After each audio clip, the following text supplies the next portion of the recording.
Good morning students. Today we are going to start our new chapter that is P block elements. Okay, तो सबसे पहले P block elements को पढ़ने से पहले हम देखते हैं कि periodic table में क्या प्लेस है P block element का, यानी P block element periodic table में कहाँ पर प्रेजेंट है. ओके, तो ये हमारी एक देखिए periodic table है, पूरी इसको देख लीजिए.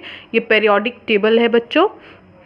इस पेरियोडिक टेबल में जो लाइट ग्रीन कलर के बॉक्सेस मिल रहे हैं ये ग्रुप 1 है. ओके, दिखा दे रही हूँ. ये ग्रुप 1 है, ये ग्रुप 2 है. तो ग्रुप 1 और ग्रुप 2 ये दोनों ही ग्रुप कंबाइनली एस ब्लॉक कहलाते हैं. ओके, इसके बाद ग्रुप 13 से लेकर के ग्रुप 18 तक, ये देखिए, ये ग्रुप 13 टू ग्रुप 18 पूरा जो ये येलो वाला पोर्शन है ये कहलाता है आपका पी ब्लॉक एलिमेंट्स. ओके, और ये जो लाइट स्काई ब्लू कलर का पोर्शन आपको दिख रहा है जो ग्रुप 3 से स्टार्ट होकर के ग्रुप 12 तक जा रहा है, तो ये आपका डी ब्लॉक एलिमेंट्स है. ओके, और इसके बाद जो लाइट पिंक कलर की ये जो आपको दिख रहे हैं लेंथेनाइट्स और एक्टिनाइट सीरीज, ये आपके एफ ब्लॉक एलिमेंट्स है. क्लियर?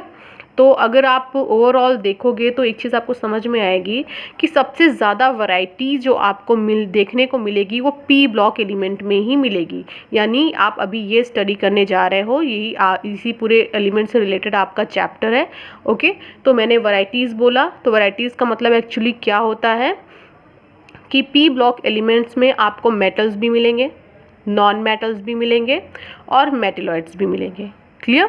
तो ये जो आपको डार्क येलो कलर का बॉक्स दिख रहा है इसमें जो एलिमेंट्स हैं यानी कि आपका बोरॉन है, सिलिकॉन, जर्मेनियम है, ये सब क्या है आपके मेटेलॉइड्स हैं. ठीक है, इसके अलावा एल्यूमिनियम, गैलियम, इंडियम, लेड, ये जो आपको दिख रहे हैं ये आपके मेटल्स हैं. क्लियर? जैसे और नेक्स्ट आपका नाइट्रोजन, ऑक्सीजन, फ्लोरीन, क्लोरीन, और ये पूरी आपकी हैलोजन फैमिली और या फिर आपका नोबल गैसेस, ये सब के सब क्या हैं, नॉन मेटल्स हैं. तो यहाँ पर आपको तीन चीज़ें ओवरऑल एलिमेंट में, तीन तरह के एलिमेंट देखने को मिलते हैं. एक मेटल है, दूसरा नॉन मेटल है और थर्ड वन इज़ मेटेलॉइड. ऐसा सिर्फ केवल इसी ब्लॉक एलिमेंट के साथ है. अगर आप डी ब्लॉक एलिमेंट में देखोगे तो यहाँ पे जितने भी आपको मिलेंगे एलिमेंट सब के सब मेटल्स हैं. एस ब्लॉक में भी सेम केस है, यहाँ पर भी जितने भी आपको एलिमेंट मिलेंगे वो सब के सब क्या होंगे, मेटल्स होंगे. क्लियर? तो सबसे पहले हम क्या स्टडी करेंगे यहाँ पर कि जो हमारे पी ब्लॉक एलिमेंट्स हैं इनमें जिन एलिमेंट्स को इस पर्टिकुलर ब्लॉक में रखा गया है तो किस बेसिस पर हमने उनको पी ब्लॉक में रखा है, सबसे पहले हम ये स्टडी करेंगे. लेकिन उससे पहले हम कुछ बेसिक्स की टर्मिनोलॉजी जो आपने क्लास 11th में स्टडी करी होगी उसे देखेंगे. ठीक है, एक तो आपने क्लास 11th में अफबाउ प्रिंसिपल स्टडी किया होगा, मस्ट है आपको पता होना प्रिंसिपल. ओके,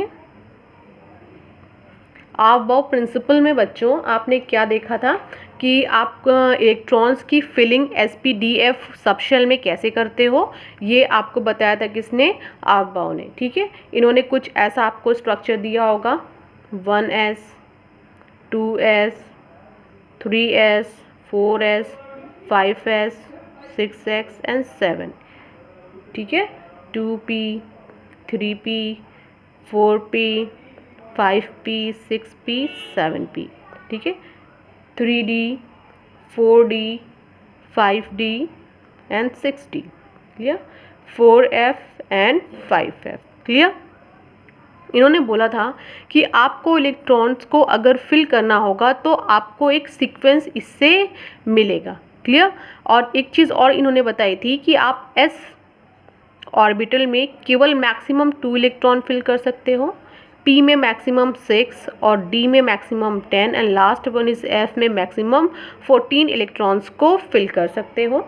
तो सबसे पहले इन्होंने बोला था कि अगर सपोज करो कि आपके पास कोई एटम है, ले लेती हूँ मैं किसको, फॉस्फोरस को, जिसका एटॉमिक नंबर होता है 15. ओके, तो इन्होंने बोला था अगर सपोज आपके पास फॉस्फोरस है और इसका आपको लिखना, इलेक्ट्रॉनिक कॉन्फ़िगरेशन लिखना है और आपको SPDF में आपको सबशेल में इलेक्ट्रॉन्स फिल करना है, तो उसके लिए आपको सीक्वेंस कैसा लेना पड़ेगा. तो आपको यहाँ पे कैसे चलना पड़ेगा, 1s2, देखिए 2, 2s2, ठीक है, 2p, 6, मैक्सिमम कितने फिल कर सकते हो, 6, अभी भी बच गया 1s2, 2s2, 2p, 6। इसके बाद क्या हो गया 3s2 प्लस 3p3।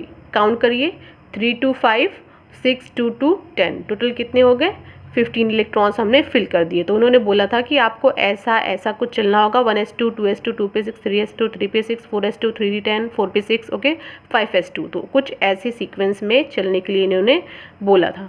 अब ये तो बेसिक सी चीज़ें हैं, ये आपने क्लास 11th में स्टडी कर लिया होगा। इसके अलावा कुछ और भी बेसिक चीज़ें हैं जो आपने क्लास 11th में स्टडी किया होगा। एक तो आपने किया होगा इलेक्ट्रोनिगेटिविटी को, है ना। इलेक्ट्रोनिगेटिविटी में क्या था, देखिए बच्चों इलेक्ट्रोनिगेटिविटी किसी भी एटम की, एकदम सिंपलेस्ट वे में समझिए, किसी भी एटम की वो प्रॉपर्टी है जिसके थ्रू उसने कोवैलेंट बॉन्ड में जो इलेक्ट्रॉन शेयर किया है उसको वो अपनी तरफ खींचता है। एग्जाम्पल सपोज करते हैं कि हमारे पास एक HCl कोवैलेंट कंपाउंड है और हमें पता है कि यहाँ पर H ने अपना एक इलेक्ट्रॉन शेयर किया है और एक Cl ने शेयर किया है। दोनों ने अपना एक एक इलेक्ट्रॉन शेयर किया है जिसकी वजह से ये पास पास आए हैं और एक बॉन्ड बना है H, दोनों के शेयर इलेक्ट्रॉन, और Cl। इन दोनों में से एक आपका एटम ऐसा है जिसके पास ये प्रॉपर्टी है कि वो जो दोनों इलेक्ट्रॉन एक एक ने शेयर किया है इन दोनों इलेक्ट्रॉन को अपनी तरफ अट्रैक्ट कर सके। जो अट्रैक्ट करेगा वो क्या होगा, मोस्ट इलेक्ट्रोनेगेटिव कहलाएगा, उसके ऊपर पार्शियल नेगेटिव चार्ज आएगा, और जिसके पास से अट्रैक्ट होगा यानी जिससे दूर होगा इलेक्ट्रॉन उसके ऊपर पार्शियल पॉजिटिव चार्ज आएगा। तो अगर आपसे कोई सिंपलेस्ट वे में पूछे कि व्हाट इज इलेक्ट्रोनिगेटिविटी, तो ये क्या है, द टेंडेंसी, लिख दे रही हूँ, tendency of an atom to attract share pair of electrons in a covalent bond। Okay तो what is electronegativity, tendency of an atom to attract share pair of electron in a covalent bond. Okay ये भी आपने class 11th में study किया होगा। इसके अलावा आपने एक चीज़ और स्टडी किया होगा, आयोनाइजेशन एंथैल्पी। ये भी टर्मिनोलॉजी में आपको याद दिला देती हूँ, आयोनाइजेशन एंथैल्पी। ओके देखिए इसका मतलब क्या होता है, जो आपका आयोनाइजेशन एंथैल्पी होता है किसी भी एटम के आउटर शेल से, ठीक है, किसी भी एटम के आउटर शेल से एक इलेक्ट्रॉन को बाहर निकालने के लिए आप जितनी एनर्जी यूज़ करते हो उसे ही हम आयोनाइजेशन पोटेंशियल या आयोनाइजेशन एंथैल्पी के नाम से जानते हैं। ओके तो ये कुछ 2-3 बेसिक चीज़ें थी। अगर आपको कहीं इलेक्ट्रॉन एफिनिटी मिल जाए, ठीक है, कहीं भी लिखा हुआ मिल जाए, तो जैसे आपका आयोनाइजेशन एंथैल्पी होता है, इलेक्ट्रॉन एफिनिटी इसका जस्ट अपोजिट होता है। यहाँ पर एक इलेक्ट्रॉन आउटर शेल से निकालने के लिए आप एनर्जी लगाते हो, यहाँ पर आउटर शेल में एक इलेक्ट्रॉन को डालने के लिए जो आप एनर्जी लगाते हो उसको इलेक्ट्रॉन एफिनिटी बोलते हैं। ठीक है, तो बच्चों अब हम क्या करने जा रहे हैं, अब हम हमारे पास देखिए पी ब्लॉक एलिमेंट में डिफरेंट ग्रुप है। ग्रुप 13 है, 14 है, 15 है, 16 है, 17 और 18। इन सभी ग्रुप्स को हम सेपरेटली इलेक्ट्रॉनिक कॉन्फ़िगरेशन चेक करेंगे। उसके बाद हम देखेंगे कि इस पी ब्लॉक एलिमेंट के लिए ओवरऑल इलेक्ट्रॉनिक कॉन्फ़िगरेशन हम क्या लिख सकते हैं। ओके तो सबसे पहले देखिए ग्रुप 13 में हम जाते हैं। तो ग्रुप 13 के 2 एलिमेंट का पहले हम बनाएंगे, बोरॉन और एल्युमिनियम। उसके बाद ग्रुप 15 के 2 एलिमेंट का हम इलेक्ट्रॉनिक कॉन्फ़िगरेशन लिखेंगे। इसके बाद 15 के 2 एलिमेंट का लिखेंगे, 16, 17 और 18। ऐसे हम कंटिन्यू करेंगे। उसके बाद देखेंगे कि हमें क्या चीज़ें मिल रही हैं और उनके बेसिस पे हम overall general classification electronic configuration क्या लिख सकते हैं पी ब्लॉक एलिमेंट का। ओके चलिए हम बात करते हैं ग्रुप 13 की। ग्रुप 13 में जो फर्स्ट एलिमेंट है वो है बोरॉन, जिसका एटॉमिक नंबर है 5। तो इसका कॉन्फ़िगरेशन ऑफ-बाउ प्रिंसिपल के अकॉर्डिंग क्या होगा, 1s2 2s2 2p1। उसके बाद नेक्स्ट है हमारा एल्युमिनियम, ठीक है, 1s2 2s2 2p6 3s2 3p1। Okay. तो अगर हम इस ग्रुप 13 को ठीक से देखें तो अगर हम जनरल कॉन्फ़िगरेशन ग्रुप 13 के लिए फाइंड करना चाहें तो हम किसको देखेंगे, इनको देंगे, लास्ट 2 को देखेंगे। ओके, लास्ट 2 में ये 2 3, पहले 2 था बाद में 3 हो गया, तो एक कॉमन हम वर्ड यहाँ पे ले लेते हैं n। ओके, और s के ऊपर कितने इलेक्ट्रॉन हैं, 2, यहाँ पे 2 था वापस क्या हो गया, 3 हो गया, तो इसको भी जनरली हम क्या ले लेंगे, यानी कि इसमें वेरिएशन हो रहा है तो जनरल हम क्या ले रहे हैं, n। और p हमारा दोनों में कॉमन है और दोनों के ऊपर एक एक इलेक्ट्रॉन, ये भी कॉमन है। तो एक जनरल अगर इलेक्ट्रॉनिक कॉन्फ़िगरेशन आपसे ग्रुप 13 का बोला जाए तो आपको ये लिखना होगा। ठीक है, अब हम आते हैं ग्रुप 14 की तरफ। ग्रुप 14 में फर्स्ट एलिमेंट है हमारा कार्बन और सेकेंड एलिमेंट है हमारा सिलिकॉन। ओके, चलिए लिखते हैं 1s2 2s2 2p2, 1s2 2s2 2p6 3s2 3p2, count करें 2 2 4 10 2 2 14। ओके, टोटल 14 इलेक्ट्रॉन्स हो गए हैं। अब इसके लिए हम लास्ट 2 को चेक करते हैं। हम क्या लिख सकते हैं यहाँ पे, ns2 np, देखिए कितने इलेक्ट्रॉन्स हैं, 2। तो ग्रुप 14 के लिए हम जनरल इलेक्ट्रॉनिक कॉन्फ़िगरेशन लिख सकते हैं ns2 np2। इसके बाद हम आते हैं ग्रुप 15 की तरफ, जहाँ पे पहला मेंबर है नाइट्रोजन, जहाँ से हमें स्टडी स्टार्ट करनी है। ओके, एटॉमिक नंबर 7, नेक्स्ट है हमारा फॉस्फोरस, एटॉमिक नंबर 15। चलिए 1s2 2s2 2p3, 1s2 2s2 2p6 3s2 3p3। तो इसके लिए जनरल कॉन्फ़िगरेशन हम क्या कर सकते हैं, ns2 np3। तो ग्रुप 15 का जो जनरल इलेक्ट्रॉनिक कॉन्फ़िगरेशन होगा वो क्या होगा, ns2 np3। ओके, ऐसे ही हम क्या करेंगे, ग्रुप 16 का भी देखते हैं। फ्लोरीन है, ग्रुप 16 में फर्स्ट मेंबर मैं देख लेती हूँ कौन है, फर्स्ट मेंबर ऑक्सीजन है। ठीक है, 8 सल्फर सेकेंड मेंबर है। ओके, 16, तो 1s2 2s2 2p4, 1s2 2s2 2p6 3s2 3p4, तो ns2 np4, ये जनरल कॉन्फ़िगरेशन आता है ग्रुप 16 के लिए। ठीक है, ये हमें लास्ट 2 देखने के बाद समझ में आ रहा है। ऐसे ही हम क्या करेंगे, ग्रुप 17 का भी करते हैं। ग्रुप 17 का फर्स्ट मेंबर है फ्लोरीन और सेकेंड मेंबर है क्लोरीन, जिसका एटॉमिक नंबर है 9। ओके, क्लोरीन का 17। चलिए 1s2 2s2 2p5 स्टार्ट करते हैं। 1s2 2s2 2p6 3s2 3p5। Okay, हम आबो प्रिंसिपल के अकॉर्डिंग चल रहे हैं। तो यहाँ पे जनरल लास्ट 2 को हम देखते हैं, हमें क्या मिलेगा, ns2 np5। ठीक है, ये हो गया ग्रुप 17 का जनरल इलेक्ट्रॉनिक कॉन्फ़िगरेशन। अब हम आते हैं ग्रुप 18 की तरफ। 18 में जो मेंबर है, मेन मेंबर है हमारा, हीलियम को हम छोड़ देते हैं, 10 argon 18। Okay, 1s2 2s2 2p6। Okay, 10 हो गया। उसके बाद क्या होगा, 3s2 3s2 तक जाने की ज़रूरत नहीं, 6 2 2 4 10 हो गया। नेक्स्ट हम आते हैं 1s2 2s2 2p6 3s2 3p6। Okay, तो general configuration ns2 np6। Okay, तो ग्रुप 13 से लेकर के ग्रुप 18 तक हम देख रहे हैं कंटिन्यू हमारा एक एक इलेक्ट्रॉन क्या होता जा रहा है, p ब्लॉक में p सब शेल में इंक्रीज होता जा रहा है, 1 2 3 4 5 6। तो ये जो कॉन्फ़िगरेशन हमने लिखे हैं ये सारे ग्रुप्स के लिए अलग अलग लिखे हैं। लेकिन अगर कोई हमसे बोल दे कि आपको ओवरऑल जितना भी p ब्लॉक है, यानी पूरा p ब्लॉक है, इसके लिए एक जनरल इलेक्ट्रॉनिक कॉन्फ़िगरेशन आपको लिखना है, तो आप कैसे लिखोगे। तो देखिए यहाँ पे क्या कॉमन है। NH2 तो सब जगह कॉमन है, ठीक है, देखिए NH2, ठीक। उसके बाद क्या कॉमन है, N वापस कॉमन है, NP भी कॉमन है, NP देखिए सब में कॉमन है, लेकिन क्या चेंज हो रहा है, 1 to 6 जा रहा है, तो यहाँ पे क्या कर देते हैं 1 to 6।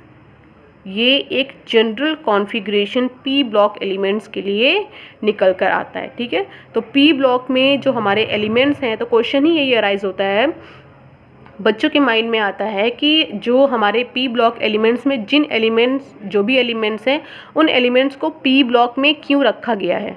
तो उन्हें पी ब्लॉक में इसलिए रखा गया है कि जब आप ऑफ-बाउ प्रिंसिपल के अकॉर्डिंग इलेक्ट्रॉन्स का डिस्ट्रीब्यूशन करते हो, ठीक है, तो फिर आपका जो लास्ट वाला इलेक्ट्रॉन होता है वो पी ऑर्बिटल में या पी सबशेल में आता है, ठीक है। इसलिए ऐसे जितने भी एलिमेंट आपको मिलेंगे, आपने उन सारे एलिमेंट्स को कंबाइन कर दिया है और सबको जहाँ पर पुट किया है, उस पीरियोडिक टेबल में जहाँ पर आपने प्लेस दिया है, उस पूरे प्लेस का जो हमने एक अलग सेपरेशन किया है, तो उसको पूरा क्या नाम दिया है, पी ब्लॉक का नाम दिया है। ओके, तो ये जो पूरा पोर्शन है जो लाइट येलो कलर का है, ये पूरा पोर्शन आपका पी ब्लॉक एलिमेंट्स का पोर्शन है। इसमें जो डार्क येलो कलर के हैं, ये सब क्या हैं, मेटेलॉइड्स हैं।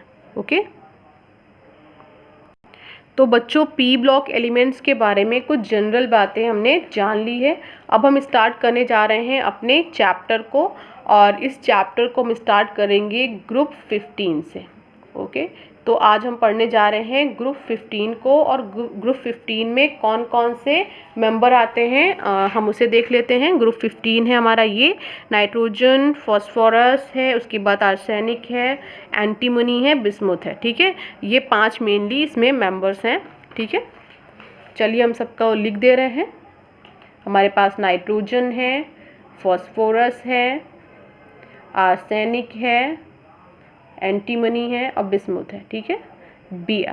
ये मेंबर्स हैं, ठीक है, टोटल 5 मेंबर्स हैं मेजरली। इसके बाद हम देखते हैं अक्रेंस या कुछ जनरल प्रॉपर्टीज़ इन सारे मेंबर्स की हम देख लेते हैं। चलिए, तो फर्स्ट ऑफ ऑल नाइट्रोजन को तो आप जानते ही हो कि ये क्या है, नॉन मेटल है। ओके, नाइट्रोजन हमारा नॉन मेटल है, फॉस्फोरस भी हमारा नॉन मेटल है। ओके, बट आर्सेनिक हमारा मेटेलॉइड है। ओके, और जो हमारा एंटीमनी है ये भी मेटेलॉइड है, और बिस्मथ हमारा क्या है, मेटल है, बट ये पुअर मेटल की कैटेगरी में आता है, ठीक। नेक्स्ट हम आते हैं इनके फिजिकल स्टेट की तरफ। स्टेट इनका कौन सा होता है, तो सभी जानते हो कि नाइट्रोजन किस फॉर्म में होती है, गैसियस फॉर्म में होती है, मीन्स ये गैसियस स्टेट में होती है। इसके बाद बाकी बचे जो चारों हैं, ये चारों सॉलिड स्टेट में होते हैं। ओके, इसके बाद नेक्स्ट हम आते हैं अकरेंस, ये हमें कहाँ पर मिलते हैं, ठीक है। तो नाइट्रोजन का तो एक बेसिक सी चीज़ आप बचपन से पढ़ते चले जा रहे हो, हमारे एटमॉस्फेयर में 78% क्या है, नाइट्रोजन है, ठीक। इसके अलावा नाइट्रोजन हमें अर्थ क्रस्ट से भी मिलती है, और किसके फॉर्म में मिलती है ये, हमें सोडियम नाइट्रेट या फिर कह सकते हो पोटेशियम नाइट्रेट यानी चिली सॉल्टपीटर और इंडियन सॉल्टपीटर्स के फॉर्म में मिलती है। इसके अलावा नाइट्रोजन जो है प्रोटीन की फॉर्म में भी एनिमल्स में प्रेजेंट होती है, ठीक है। अब हम आते हैं फॉस्फोरस में। जो फॉस्फोरस होता है ये एपेटाइट फैमिली का मिनरल है। फॉस्फोरस एक्चुअली एपेटाइट फैमिली का मिनरल है, और ये फॉस्फेट रॉक का मेन कंपोनेंट है, ठीक है। और इसके अलावा जो फॉस्फोरस होता है ये बोन्स में भी बहुत ज़्यादा अमाउंट में प्रेजेंट होता है, ठीक है, एनिमल बोन्स में, ठीक है। नेक्स्ट है हमारा आर्सेनिक, ठीक है। उसके बाद एंटीमनी एंड बिस्मुथ, ठीक। जो हमारा आर्सेनिक, एंटीमनी और बिस्मुथ है, ये जो मेनली है सल्फाइड मिनरल्स होते हैं। ये कहाँ मेनली प्रेजेंट होता है, जो सल्फाइड मिनरल्स होते हैं वहाँ पे प्रेजेंट होता है, ठीक है। इसके बाद जो हमारा एक मेंबर है मॉस्कोवियम, ठीक है, जिसका सिंबल है Mc, मॉस्कोवियन, ठीक है। तो इसका एटॉमिक नंबर एक्चुअली 115 होता है, ठीक है। इसको हम स्टडी नहीं कर पाते, बिस्मुथ के बाद इसी का नंबर आता है, इसको हम स्टडी नहीं कर पाते क्योंकि ये बहुत ज़्यादा अनस्टेबल है और रेडियो एक्टिव नेचर का है, जिसकी हाफ लाइफ मिली सेकेंड्स में होती है, और ये बहुत ज़्यादा कम अमाउंट में हमारे यहाँ प्रेजेंट है। तो अवेलेबिलिटी बहुत कम है और हाफ लाइफ इसकी मिली सेकेंड में है, जिसकी वजह से प्रॉपर स्टडी इसकी होना पॉसिबल नहीं है। इसीलिए हम इसको स्टडी नहीं करते, मेनली इनको ही स्टडी करते हैं। ठीक है, तो अब हम आते हैं इलेक्ट्रॉनिक कॉन्फ़िगरेशन। हमें पढ़ने की ज़रूरत नहीं है, हमने पहले ही पढ़ लिया है ग्रुप 15 का इलेक्ट्रॉनिक जनरल इलेक्ट्रॉनिक कॉन्फ़िगरेशन क्या होगा, NH2 NP3। ओके, अब हम इसको स्टार्ट करते हैं एटॉमिक साइज से।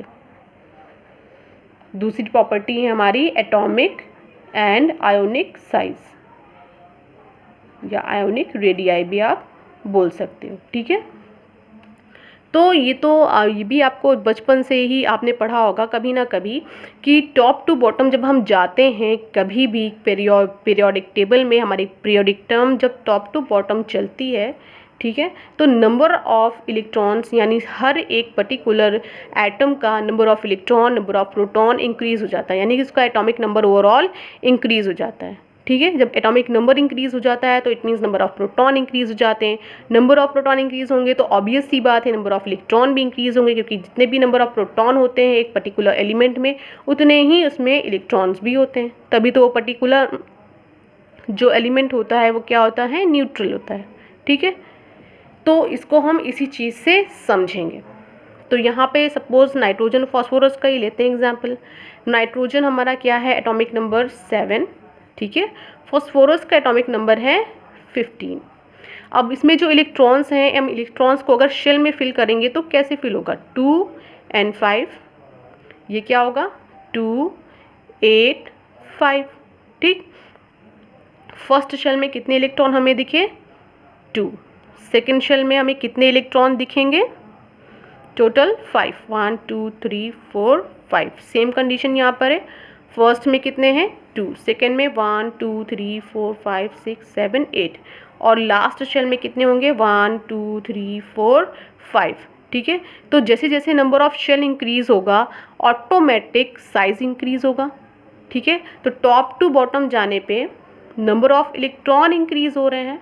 ठीक है, नंबर ऑफ इलेक्ट्रॉन क्यों इंक्रीज़ हो रहे हैं, क्योंकि हमारा एटॉमिक नंबर इंक्रीज़ हो रहा है, तो ओवरऑल हमारे क्या रिलीज़ हो रहे हैं, प्रोटॉन रिलीज़ हो रहे हैं। प्रोटॉन के इक्वली क्या होता है हमारा, इलेक्ट्रॉन होता है, तो इलेक्ट्रॉन इंक्रीज़ हो रहे हैं। तो जब हम इनका कॉन्फ़िगरेशन लिखेंगे, ठीक है, तो हमें नंबर ऑफ़ शेल ज़्यादा मिलेंगी। नंबर ऑफ़ शेल ज़्यादा मिलेंगी तो ऑब्वियस सी बात है कि वो एरिया ज़्यादा कवर करेंगी, तो उनकी आप रेडियस देखोगे तो रेडियस भी क्या होगी, ज़्यादा होगी। इसीलिए हम ये बोलते हैं टॉप टू बॉटम आने पर एटॉमिक रेडियस और आयनिक रेडियाई क्या होती है, इंक्रीज़ होती है।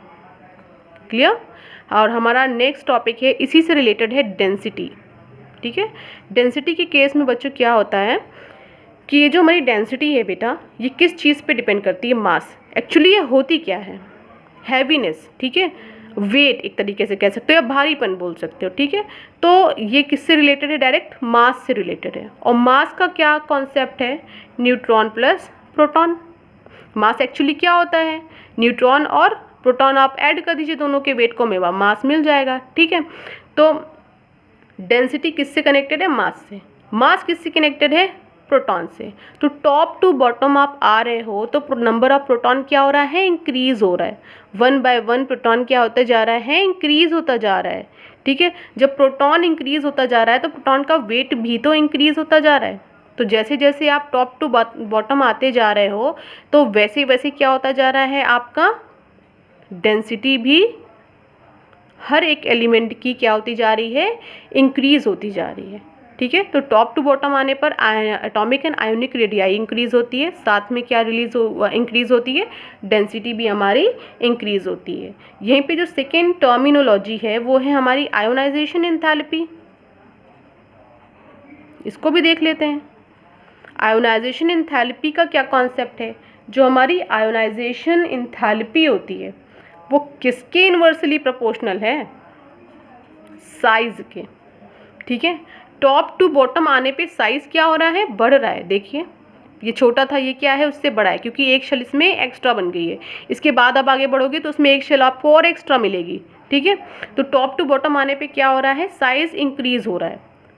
तो आयोनाइजेशन एंथैल्पी किसके इन्वर्सली प्रोपोर्शनल है, साइज के। जब साइज इंक्रीज होगा तो आईपी हमारा क्या होगा, डिक्रीज होगा। तो it means top to bottom आने पे आयोनाइजेशन एंथैल्पी क्या होती है, डिक्रीज होती है। ओके, अब हम नेक्स्ट टर्मिनोलॉजी लेते हैं, इलेक्ट्रोनिगेटिविटी। ठीक है, इलेक्ट्रोनिगेटिविटी का भी सेम केस होता है। इलेक्ट्रोनिगेटिविटी भी हमारे साइज की क्या है, इन्वर्सली प्रोपोर्शनल है। ठीक है, जब top to bottom size increase हो रहा है तो इलेक्ट्रोनिगेटिविटी डिक्रीज हो जाएगी, या साइज डिक्रीज होगा तो इलेक्ट्रोनिगेटिविटी इंक्रीज हो जाएगी। तो it means top to bottom क्या होगा, टॉप टू बॉटम इलेक्ट्रोनिगेटिविटी भी क्या होती है, डिक्रीज होती है। ओके, अब नेक्स्ट हम आते हैं मेल्टिंग पॉइंट पर। ओके, मेल्टिंग पॉइंट का केस थोड़ा सा डिफरेंट है। यहाँ पे मेल्टिंग पॉइंट इंक्रीज होता है till arsenic, okay, and then decrease, उसके बाद क्या हो जाता है, डिक्रीज हो जाता है। अब यहाँ पे क्वेश्चन अराइज हो जाता है, क्यों ऐसा क्यों होता है? बिकॉज, लिख दे रही हूँ reason, because size of antimony and bismuth is similar. दोनों का साइज क्या हो जाता है, ऑलमोस्ट सेम हो जाता है। क्यों सेम हो जाता है? Due to the introduction of D and F block elements. ठीक है, यहीं पर सारा काम हो जाता है लेंथेनाइड्स और एक्टिनोइड्स कंस्ट्रक्शन का। ठीक है, जब आप D and F block elements को पढ़ेंगे तो आपको समझ में आएगा कि वहाँ पे बहुत ज़्यादा वेरिएशन है। तो इतना ज़्यादा वेरिएशन वहाँ पर क्यों है? क्योंकि वहाँ पे लेंथेनाइड और एक्टिनोइड कंस्ट्रक्शन का कॉन्सेप्ट लग जाता है, जिसकी वजह से काफ़ी ज़्यादा वेरिएशन देखने को मिलता है। ये तभी आपको एक्सप्लेन करूँगी। ठीक है, अब आता है नेक्स्ट पॉइंट, बॉइलिंग पॉइंट का। जो बॉइलिंग पॉइंट होता है हमारा, टॉप टू बॉटम आप जाओगे तो वो क्या होगा, इंक्रीज होगा। क्यों इंक्रीज होगा? क्योंकि साइज इंक्रीज हो रहा है। ठीक है, और टॉप टू बॉटम आने पर एक चीज़ आपने और नोटिस किया होगा, वो दिखा दे रही हूँ। टॉप टू बॉटम आने पर क्या हो रहा है, मेटालिक कैरेक्टर क्या हो रहा है, इंक्रीज हो रहा है। सबसे ऊपर नाइट्रोजन है तो नाइट्रोजन आपकी नॉन मेटल है। ठीक है, तो नॉन मेटल्स का बॉइलिंग पॉइंट तो ऑटोमेटिक कम ही होता है।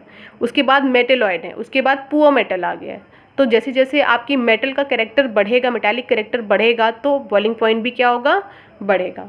ओके, तो बच्चों जितने भी कैरेक्टर्स हमने पढ़े हैं उन कैरेक्टर्स को हम एक बार फिर से देख लेते हैं। क्या हुआ है, टॉप टू बॉटम आने पर एटॉमिक रेडियस, आयनिक रेडियाई दोनों इंक्रीज हो रहा है। डेंसिटी भी हमारी टॉप टू बॉटम इंक्रीज होती है, बट आयोनाइजेशन एंथैल्पी डिक्रीज होती है। ओके, इलेक्ट्रोनिगेटिविटी भी टॉप टू बॉटम डिक्रीज होती है। मेल्टिंग पॉइंट के साथ कुछ अलग केस लगता है, ये आर्सेनिक तक तो इंक्रीज होती है, उसके बाद क्या होने लगती है, डिक्रीज होने लग जाती है। ठीक, उसके बाद बॉइलिंग पॉइंट भी हमारा टॉप टू बॉटम क्या होता है, इंक्रीज हो जाता है। तो बच्चों आप अपने इस चार्ट को देखिए जो आपके एनसीईआरटी में दिया गया है। इसमें देखिए मेल्टिंग पॉइंट क्या दिखाया गया, नाइट्रोजन का 63 kelvin, phosphorus 317 kelvin, arsenic 1089 kelvin. ठीक है, लेकिन उसके बाद क्या हो गया है, सडनली डिक्रीज हो गया। उसके बाद 904 केल्विन, उसके बाद 544 केल्विन हो गया। इसी तरह आप देखिए बॉइलिंग पॉइंट कंटिन्यू आपको इंक्रीज होता हुआ दिया गया है। तो 77.2 केल्विन, 554 केल्विन, 888 केल्विन, उसके बाद 1860 केल्विन, उसके बाद 1837 केल्विन। ओके, तो ऐसा आपको पेरियोडिक ट्रेंड जो भी टेबल आपको दी गई है वो टेबल आपको ये सारी वैल्यूज़ तो नहीं प्रिपेयर करनी, लेकिन हाँ आपको ये चीज़ प्रिपेयर करनी है कि कौन सी चीज़ बढ़ रही है, कौन सी चीज़ घट रही है, यानी कौन सा डिक्रीज़ हो रहा है, क्या चीज़ इंक्रीज़ हो रहा है। ये चीज़ आपको अपने माइंड में बना करके रखना होगा। ठीक है, जितना भी इसमें दिया गया है, एटॉमिक नंबर दिया गया है, ऑब्वियसली बात है इंक्रीज़ हो रहा है, एटॉमिक मास भी इंक्रीज़ होगा। ठीक है, इलेक्ट्रॉनिक कॉन्फ़िगरेशन आपने देख ही लिया है।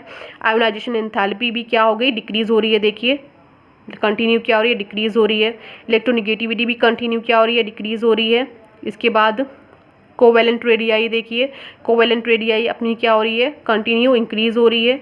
आयनिक रेडियस क्या हो रही है, कंटिन्यू पहले इंक्रीज़ हुई है, बाद में क्या हो रही है, डिक्रीज़ हो रही है। मेल्टिंग पॉइंट आपका इंक्रीज़ हुआ है कहाँ तक, आर्सेनिक तक, उसके बाद क्या हो गया, डिक्रीज़ हो गया। बॉइलिंग पॉइंट आपका कंटिन्यू इंक्रीज़ हो रहा है, डेंसिटी भी आपकी कंटिन्यू इंक्रीज़ हो रही है। तो इस तरह के जितने भी चार्ट आपको इस चैप्टर में मिलेंगे वो आपको प्रिपेयर करने पड़ेंगे। ओके, तो बच्चों हम लोग अपने कल के लेक्चर में कुछ बेसिक सी फिज़िकल प्रॉपर्टीज़ और केमिकल प्रॉपर्टीज़ को स्टडी करेंगे। Okay, thank you class.